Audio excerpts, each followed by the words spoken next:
I was the invisible straight A daughter while my parents gave everything to their golden child son. 10 years later, he stole their entire retirement fund and lost their house, forcing them to beg me for help while I watched cold-heartedly from my own mansion. My parents always lived by a strict double standard where the oldest sibling was a flawless masterpiece, while the youngest sibling, which is me, was completely invisible background noise. I was a straight A honors student who won academic awards and stayed out of trouble just to earn a shred of validation. None of it mattered to my parents. Their emotional and financial focus was entirely consumed by the golden child. My brother could do no wrong, despite failing classes, treating people like garbage, and getting arrested for reckless driving. My mother always excused his toxic behavior, while my father constantly emptied his wallet to pay for the brothers' skyrocketing legal fees and disastrous business ideas.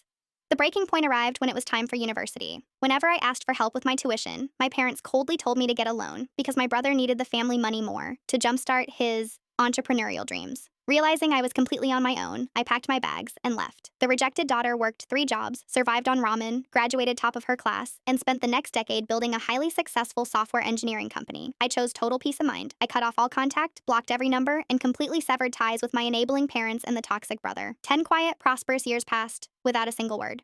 That streak ended yesterday when my parents tracked down my corporate office. My parents were crying, shaking, and looking heavily aged by stress. With trembling voices, they revealed that the golden child had pressured them into signing over a financial power of attorney for a fake real estate investment fund. Instead of building a venture, my brother executed a calculated fraud against his own flesh and blood. My brother completely emptied my father's 401k, took out a massive predatory second mortgage on their fully paid off home, wired the entire $800,000 into an untraceable cryptocurrency wallet, and vanished overnight.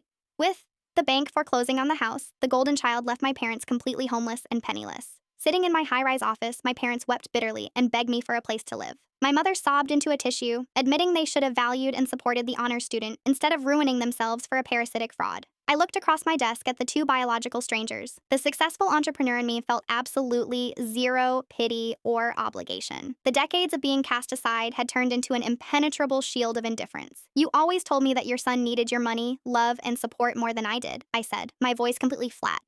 "He took everything you had. Now you can go track him down and ask him for shelter." Before they could beg further, I pressed the intercom and called corporate security. 2 guards promptly arrived, escorting my weeping mother and my silent father out of the building. The ultimate revenge was complete. My parents lost everything to the false idol they worshipped, while the rejected daughter kept her peace, her wealth, and her absolute freedom. Subscribe for more.